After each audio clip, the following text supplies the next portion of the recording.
Huh?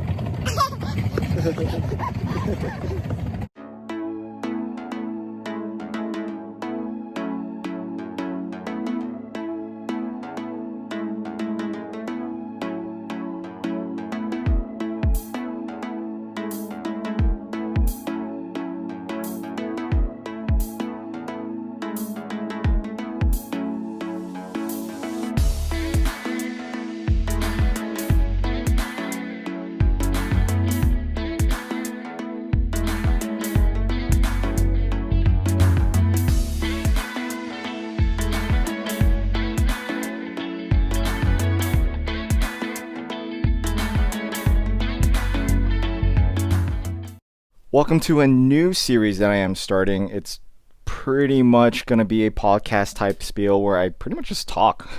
And if you choose to listen, you stick around. And if you don't, you click on away. But this is a way for me to kind of vent or discuss, share my thoughts about certain things in my life from anywhere between what obviously you see in front of me, which is Lego slash Brickmania or whatever you see, whatever I decide to play with at the time. My life, my family, my club. Because one thing I've learned within the past couple of years in therapy, yeah, I do have issues. Stems from being in the military, going to war in Iraq and Afghanistan, and things that I kind of kept hidden. And I realized after speaking to people, professionals, that it's good to vent. And my brothers at arms, well, they help kind of bring that out. It's just, sometimes you just need to talk. And I guess this is a good way for me to do that, is to share what I've been doing for the past week or so. I do plan on bringing this out every maybe Friday or Saturday, maybe every week, maybe Sunday. I don't know yet. I'm still trying to figure out the name of the series. I've been balancing between, somewhat to do with a stoop, like a stoop for my house, like if you sit on my stoop, or like barbershop talk or something like that. I'm just trying to figure it out. Whatever I decide it to be, you'll probably see it already before even this video starts. So I'll figure it out. But I just want to get into like certain things. This is going to be an unedited video, not cutting through, no quick jumps or anything like that. You'll probably see me building through things in front of you, or I'll be talking directly to the screen. But right now I'm building the LCAC, or at least continuing with it. It's it's been a long process. This is not an easy thing to do. And I also have Luna sitting with me, so if you hear a baby, that's her. Yeah, so oh my god, where to begin? 2020. It's been a rough year for most people, I would say. I mean, I definitely got a good hit with it like early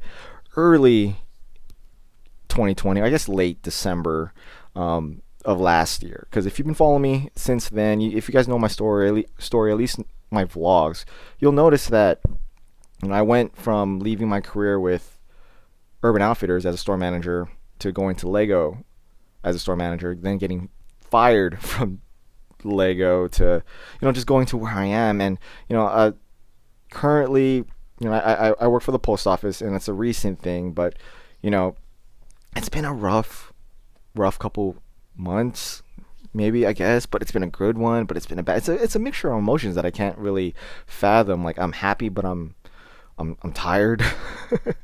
So let's just, I guess, start from where what happened. So I had a long tenure with Urban Outfitters. I've been with them for nearly like over a decade, and like towards the end part of my Marine Corps life into my college. And then when I graduated college, I didn't really pursue law like I wanted to. I just said, I'm here, I like what I'm doing, let me just stick here. And then I decided, after years of running Urban Outfitter stores, like I decided to go, why not work for Lego? I saw an opening and I jumped ship, and I was very happy for a little bit. And then they found out that I'm the fan of the hobby.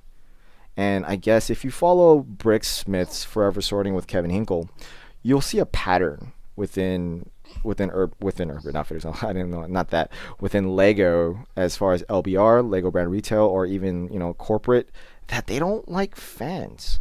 Like, they don't. They like, at least prior fans before working for Lego. They prefer you liking the product after the fact. But the only people that they really promote as being fans within Lego are the designers. But aside from that, if you're not a Lego designer, they don't want you to be a fan of the product. It's very, and I see that now as far as what they've told me while I was working there after they found out the fact, and pretty much just waiting for me to mess up before they can turn me, which if you follow my vlogs, you'll notice that I somewhere hidden in the vlogs, like you'll see me rant about how I was termed, why I was termed, at least what they told me, how I felt about it, and I didn't make a standalone video about it, and for good reason. Like, I'm not trying to like say Lego's a bad company. As you can see in front of me, I'm still building with Lego. I'm still playing with the product. I still love what they produce, but what Kevin Hinkle said, like they're a company like any company, and most people, even including myself, like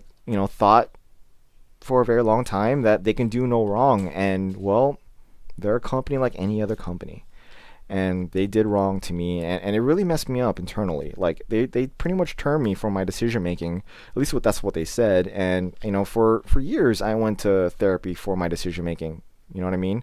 So and they really only based it, not off any faults of mine, which is pretty much what I was hoping to hear.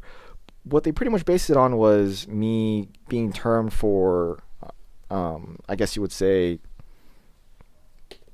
going home, for I don't know, working too much, choosing my family time in most cases, even though I've already worked 50 hours that week, sending my staff home for the holidays. Like, I've always taken care of my staff. If you my people that have ever worked or served under me, they'll know that staff well-being is more important to me than the mission or the goal, right? Because if you're not functioning properly, how can I have you be 100% with me, right? If you have things to take care of, go take care of it. I'll stand here, I'll do it by myself. When you're ready, come follow. That's just how I've always been. I've had a leadership role, not to toot my own horn. I've had a leadership role since I was a kid in high school. Like, leading my dance teams to national titles, to be ASB, associate student body, going to the Marine Corps, graduating as a squad leader, going through my classes, graduating as class leaders, going into the Marine Corps life, where I pretty much rose through the ranks and, left as a non-commissioned officer in charge of communications, which is a pretty hefty role in my unit, which is artillery. And, well, being responsible for 20, 25 Marines, their livelihood, their well-being, their training, amongst other things, it's not an easy task to do as a sergeant, you know what I mean? So like at the same time, while I was in end of my career path, like with the Marine Corps, I started a motorcycle club. And for those of you who don't know much about that world, it's not an easy thing to do. Starting a motorcycle club is a big deal. You can't just be like, hey, let's put on a patch and it's all right together. No. There are policies in place. There's political things and ties you need to be dealing with especially dominant motorcycle clubs in any area. And if I'm in Southern California, so you could kind of figure out, if you do your research, which dominant clubs find themselves as the leader of the area, especially in the outlaw world that I have to deal with. And going on 10 years now, actually we just passed our 10-year anniversary for my club. It's been a rough one. It's not easy. We lost members, we gained new ones, we lost members in other ways through death, and that still haunts me. Like, these people follow me, and just like in the Marines, when you lose Marines, same thing. Like you blame yourself. Like, what have I done differently? Like, how can I prevented this? And that haunts you forever, and it's not something that's ever going to go away. Which is one of the things where this is kind of helping me surpass things like that. Is just venting it out, just talking about my stuff. And like, you'll see in this podcast that it's not just going to be Lego. I'm going to be talking a lot about Lego and Brickmania, I guess, if you really are only here for that. But this is just something for me or something for you to listen to if you decide to listen to this, and for me to kind of just let it out in the world, and hopefully someone's listening. But going forward, like, so the motorcycle club, if you don't know what it is, it's Silent Natives Motorcycle Club. You can find them on Instagram, on YouTube, which I also run, at least the main accounts. It's grown from one chapter to multiples. So like, went from Los Angeles, Orange County, Inland Empire, had multiple tries in San Diego, and now we just split into another two. So the motorcycle club has grown, and now it's finally self-sufficient without me at the helm anymore. So I stepped down from that role with running at least my chapter. I helped put into place leadership roles for the entire entity, which I didn't want to be in charge of to begin with, just because at the time I had a new family. Like Ezra was born, I needed to find time for that. I needed to find balance, which is it's a hard thing right now. Is finding balance. Balance is difficult when you're a parent. When you're when you have new children. Now I have Luna with me. It's even harder because we have two kids. And at the same time, like I needed a new career path. And aside from the club, what Lego did to me was pretty messed up. I will say, and it hurt. It really did hurt. Like something that you loved and you cared about, and then for them to only just cast you aside like you're nothing. It's just like, for what? I wish I would have done something with malintentions. You know what I mean? At least I know I got termed or I got terminated. But the fact that they didn't tell me anything, it's shocking, very very shocking, and it just shows. I'm not gonna get into it, guys. So you'll see if you decide to venture out into my vlogs, and if you see it, how I felt about that. But I do recommend watching Forever Sorting with Brick Smith and Kevin Hinkle. You'll see the inner workings of how Lego functions as a company. And then, like I said, I'm not. They're not all bad. I still like Lego. I still like the company. It's just some aspects. It's not right. And my wife even said it. She works for HR for her company, and yes. Oh no! Somebody called me. I am using my phone, so if there was an abrupt cut right there in the in the podcast, I guess you would say. But political calls, man. I'm like, oh my gosh! Like, is anyone here getting political calls up the yin yang? Luckily, I have Verizon, so like, I get that message where it's a political call, so I just don't pick it up. Well, and what was I saying? So, going from Lego, and then having them tell me that I got turned for decision making, which is, like I said before, something that I thought I was fixing, and they wouldn't give me a valid reason to why, it wasn't good for me. So I went back into seeing somebody. My post-traumatic stress that I thought I had under control has now like come back with a vengeance. A lot of things happen in a short span from that time period. At the same time, on the brighter side, my daughter Luna was born the day after Christmas, so I got terminated on Friday the 13th of 2019, and then my daughter was born shortly after. So you can kind of see I had like a mixture of emotions running through my mind, and it took a while for me to kind of adjust, and I still am kind of adjusting. But I got to spend some quality time with my family, which I haven't had in a very long time. Like I never really carved out any time for that, and now I was kind of forced in that position.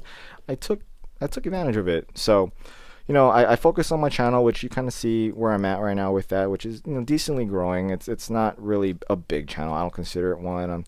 I don't know where I'm going with this. Maybe it grows big one day, maybe it doesn't. But if you're listening to this, that's pretty much. I'm happy that someone's listening to my story.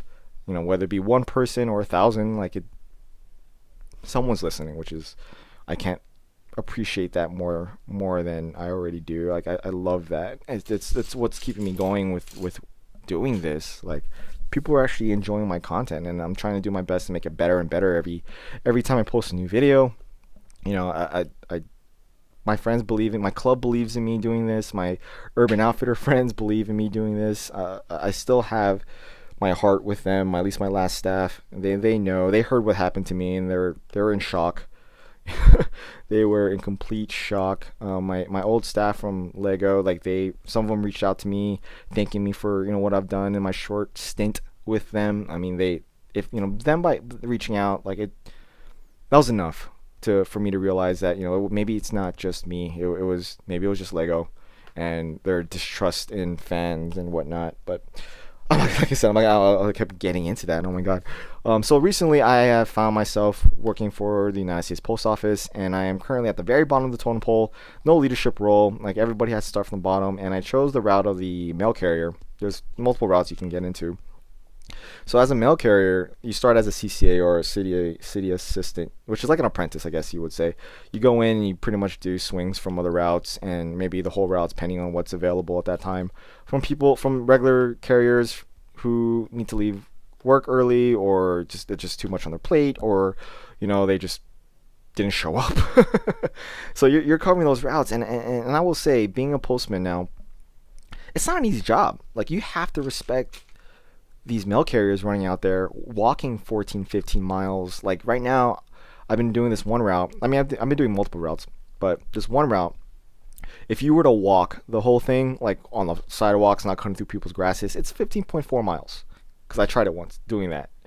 And it takes a lot longer to do it that way. But if you cut through people's grasses, like, you shave off almost 2 miles. Like, it's 13.8 miles if you were to cut through people's lawns and walk through people's, like, cutouts, these granny, I forgot what they're called. When you have this path that breaks through your neighbor's yard to go from one side to another. I know a lot of you guys don't even pay attention to that, but it's there.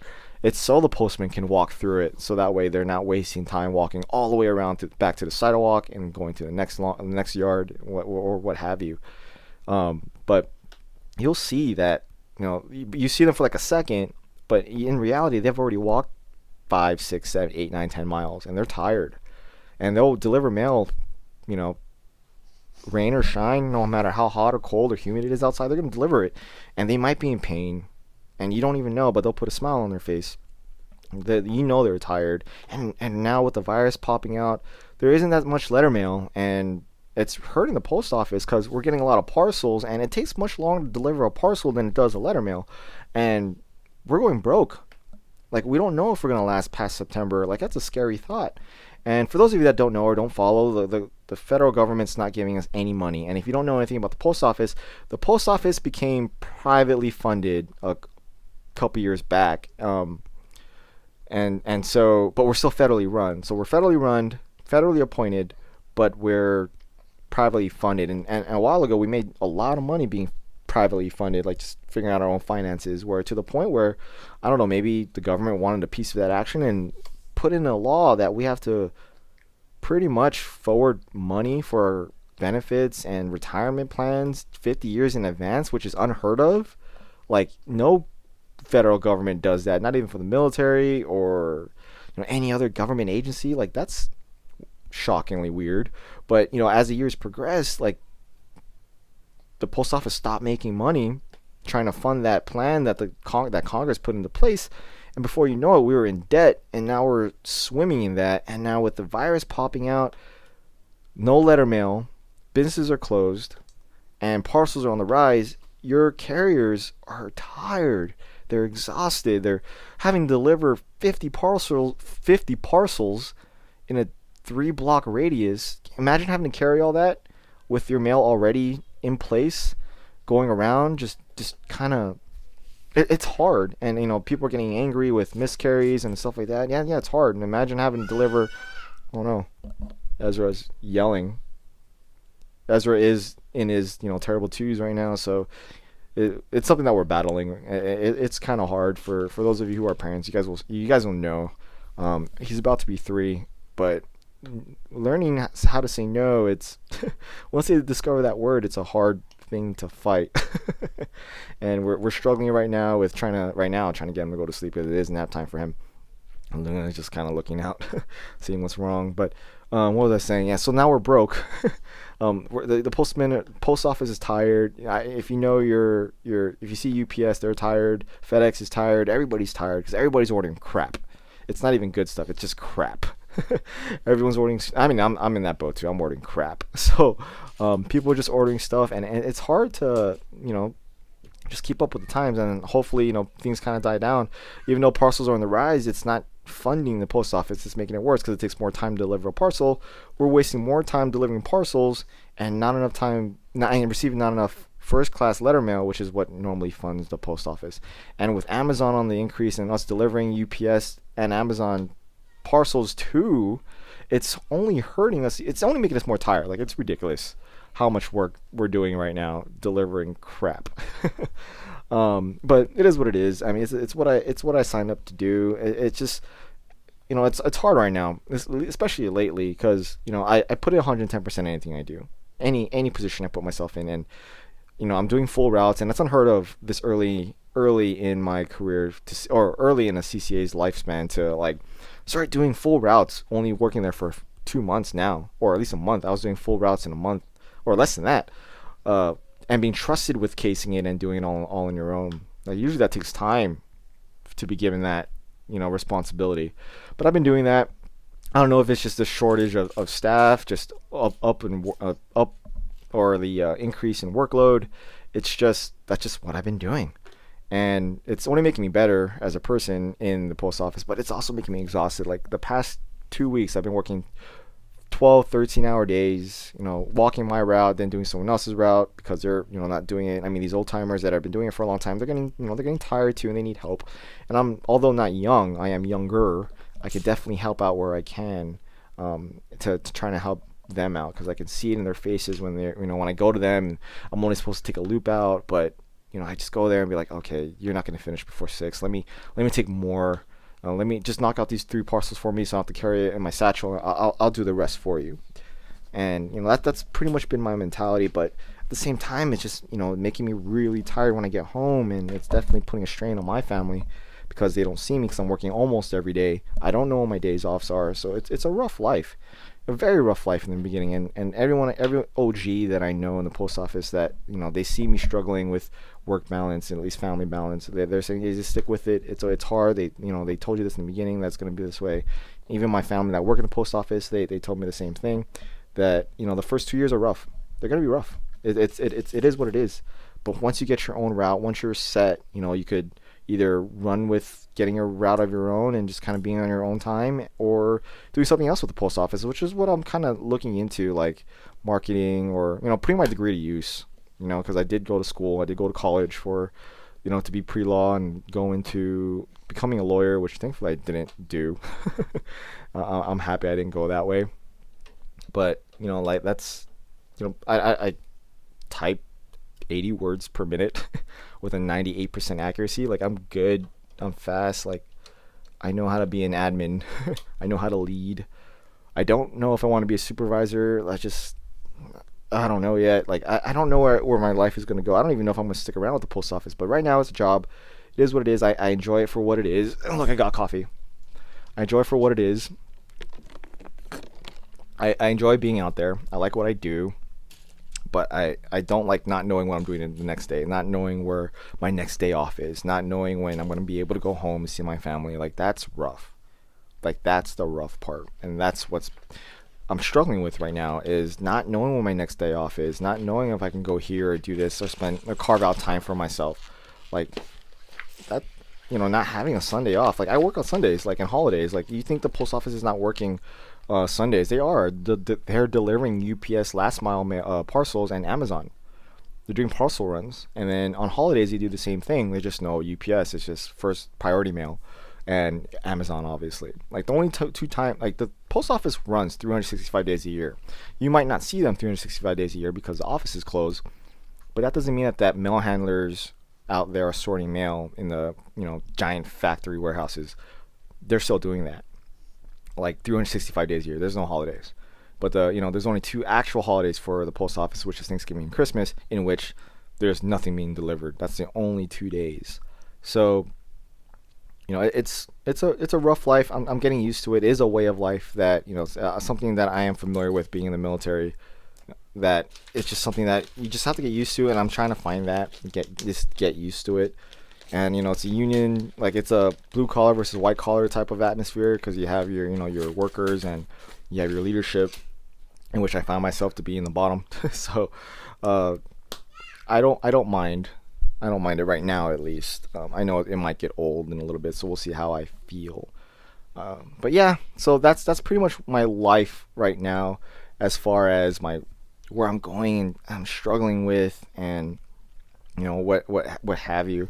My family, like Luna's getting big. Like she has me wrapped all over her finger. That everyone says that, like, when you have a daughter, she's gonna be everything. I'm like, yeah, they're right. It definitely changed my perspective with a lot of things, I will say. It definitely changed the way I feel about women in the military. Role models, movies like the End Game. The End Game. Like watching, I remember when I watched, not End Game. Is it? Yeah, the End Game. When I watched the End Game, and you had that one scene when all the women were kind of just teaming up and just charging Thanos, right? I think that's that part. It felt very forced, and I didn't like it, and I didn't really understand it. But Now I do, and I appreciate things like that. And now I want, before Luna, like I thought the military should not have women fighting in infantry roles, right? I was entirely against that. Like I didn't want women to be fighting in the infantry, and then it kind of changed a little bit. I'm like, oh, okay, fine. If women want to be in infantry, because they could do other fighting roles like fighter pilots and things like that, but they couldn't do any like forward fighting roles like artillerymen, infantrymen, things like that. They weren't allowed to do that. But my opinion changed when I realized, like, you know what, times have changed.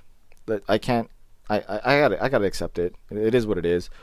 Just don't lower the training standards or the would you say the requirement standards. So if an infantryman is required to run 50 miles at this amount of time, then you should not lower the standards because she's a woman. Because there's a reason why you're carrying 50 pounds of this and 100 pounds of that. If you can't carry it, then you shouldn't be doing it. So the Marine Corps they kept that very like strong, and before you knew it, the first 3 women graduated from SOI, School of Infantry, and it took a while for that to happen, and they didn't lower the standards. So I'm like, you know what? Good for them. I'm happy for them. And now with Luna, I want her to have that opportunity. Like, I don't want her to. I mean, God forbid she actually joins the military. Like, honestly, if my kids were joining the military, I hope they join the Air Force and they do it as officers. That's honestly what they do. Or if they want to join any branch, they do it through, Annapolis, West Point, or the Air Force Academy, because that would be awesome. Like, I'd be very proud of that. But I'm not, I don't want them to join the military. Like, I don't at all. But if they were, have the opportunity to do whatever they want, and that's only with the times now. Like, equality all the way around. Like, you see what's going on right now. Like, after the virus, after everything was about to go back to normal, boom, this popped off. And like my wife was saying, or like, why now? Like, this is happening all the time. What pushed us over the edge? And I pretty much said, everyone's already mad from the virus. Everyone's been forced to stay home. They've been forced to not do anything, and they can only take it out on the government because they're upset because a lot of people don't want to go out, but they're just angry. The people are angry at something. It could be at anybody, right? And for those of you who don't realize this, subconsciously, what do policemen represent as a whole? It could be anything. Well, not anything. It's primarily, they represent the government, whether it be the city or the very top. As to the president, the policemen represent the government of some facet, right? Any policeman, whether it be FBI, customs, ATF, to your local patrol cop, they represent the government, and everyone's already mad at the government, and it just took this one spark, boom, and then it just put us over the top, but it's good. It's good that it woke up a lot of people that didn't realize that this was an issue, because it is. It's a big issue. Like, I've dealt with racism. Like, I've been held to gunpoint by police officers. Like, I've been pushed to the floor with a knee on my head. Like, I've been shoved against the wall because of what I look like and how I dressed or what I affiliate myself with for not doing anything. Like, I've had instances when gang unit would pull me over because of my motorcycle club and shove me to the ground for no probable cause, but because of what I look like. Or when I was in high school, walking down the street after practice wearing red, because that's my school colors. I'm wearing school colors after a rally or after a football game, and then being told that, what am I doing? Lights shine on my face, throwing my friends at the ground, like all that. I'm familiar with that. And me being half black, half Filipino, like, I don't look black, not at all. And it's not something that I project out there for everyone to know. Like, if you believe me, you believe me. If you don't, you don't. But that's when my name is what it is. That's when my last name is what it is. If you see my father, then you'll know, and you'll get it. But he was in that time, and he was raised in Compton, so I was there from early 90s, and you'll see, like, or at least I saw, like, what can happen for being that color. So, like, it's there. If you don't know that racism exists, it's there, and it's not a topic that I'm going to pretty much dive into at this episode, at least, but it's there.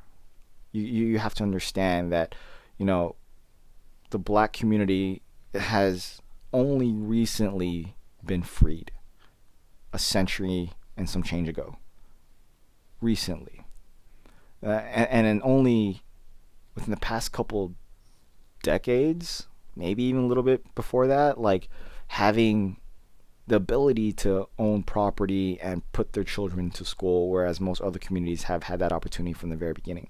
And not to say that anyone that doesn't have their own problems, people do, but being able to have, wealth over rich, right? There's a difference between being rich and being wealthy. I mean, Chris Rock said it the best. Like, Shaq is rich. The person who signs his check is wealthy. There's a big difference there. So wealth is something that not a lot of people in that community have, because they didn't have a century or 2 centuries or 3 centuries worth of accumulating assets to be able to facilitate that type of wealth or income. Like, my parents didn't own property, but my wife and I now do. Now, or at least we're paying for it to when they own it, to when they pass to our kids, so that way they'll have a little boost. But, like, even though my parents went to college, my wife's parents didn't go to college, at least here in the States. So, that's a difference right there. Even though, honestly, all talks aside, I don't believe in college at this point anymore. It really just depends on what you want to do in life.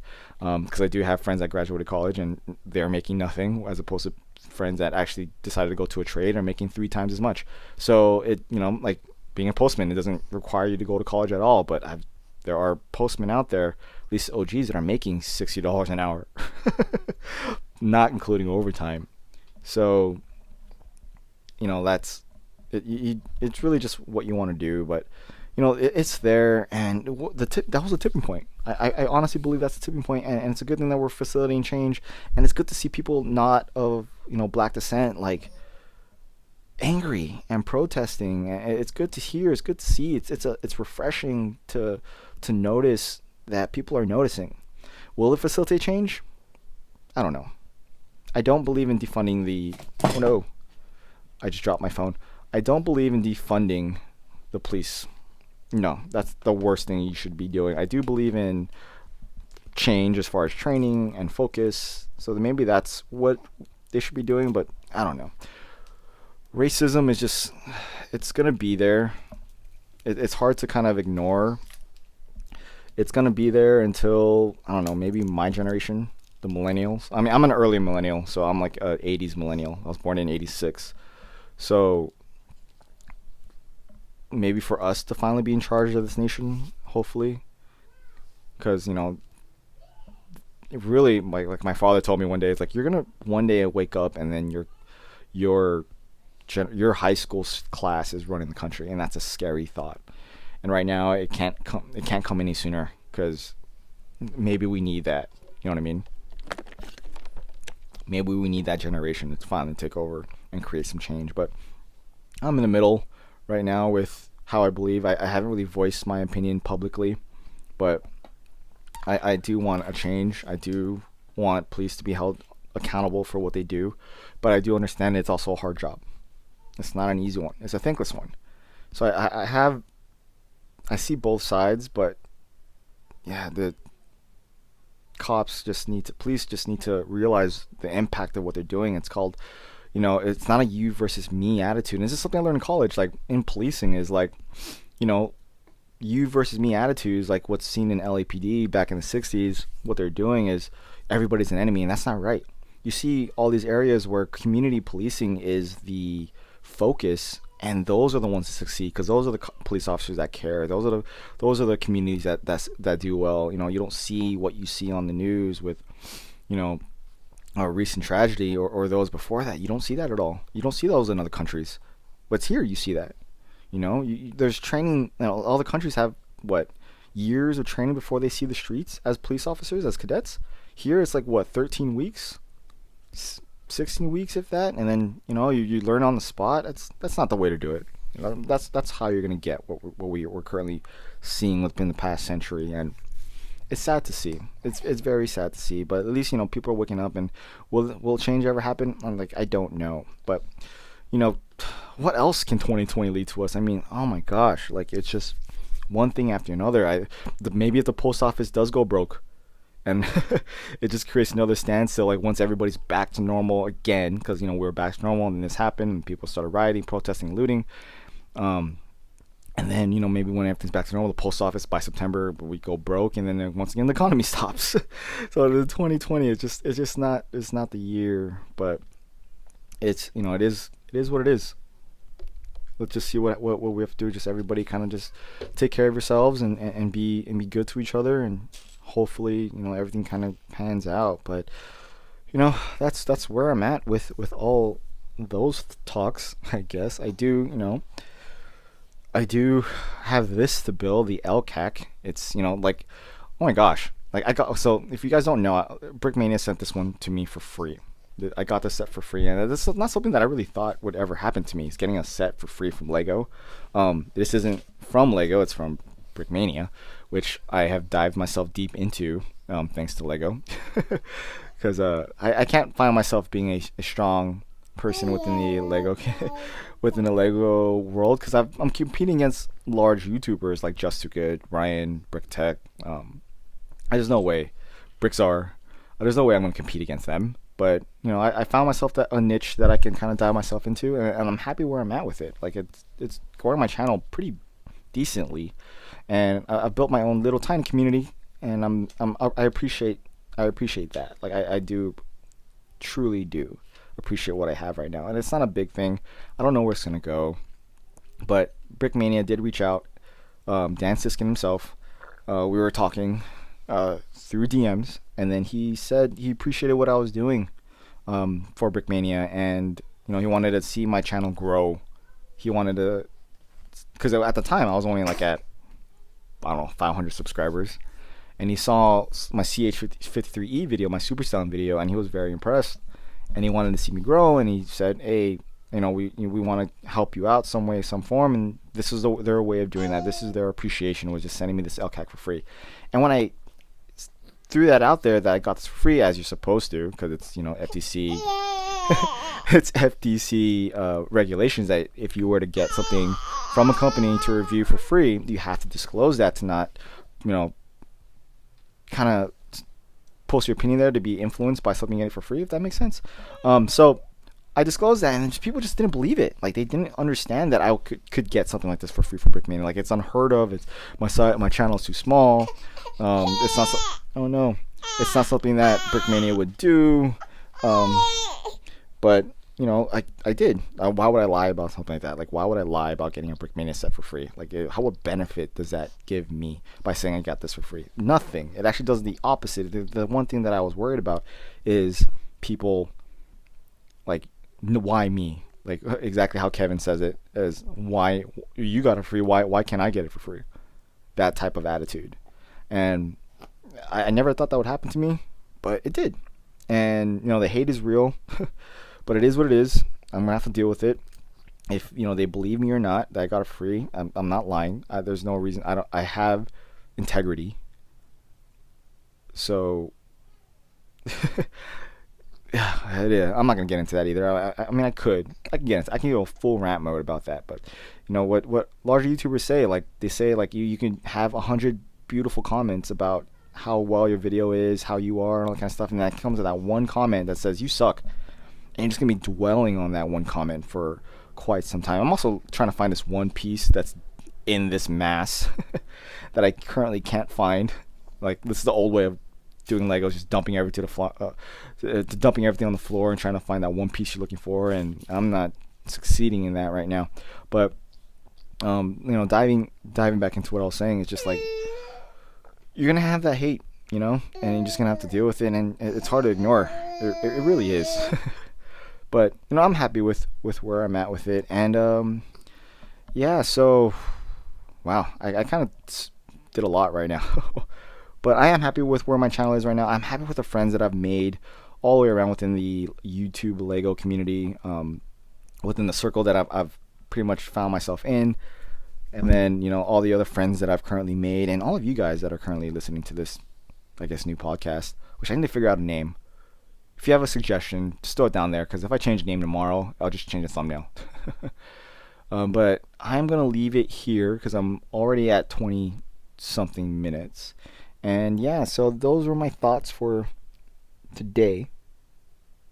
And I hope you enjoyed it, or at least stuck around all the way to the end. Like, this is something you could. I mean, I listen to podcasts as I'm walking my routes or running mail. Like another podcast that I listen to, if it's Sundays and Mondays, I'll listen to Brickatech's Missing Pieces. I'll listen to Ryan's or Aminar's Bricks and Bits. I'll listen to Forever Sorting on Saturday by Brick Smith. And whenever Jabbo throws a long bat or Bricks or Answer thingy or any long Pablo or anything like that, I'll listen to it. Any podcast style videos out there, TTV, I'll listen to theirs. Out there, I'll listen to it while I'm at work. So maybe this can be another thing that I can kind of listen to again, kind of hear what I've been saying. And maybe that could be it for you. I don't know. But once again, if you made it with me to the end of this, I appreciate you. I hope you can stick around next time, and I'll see you on the next video. Alright guys, peace.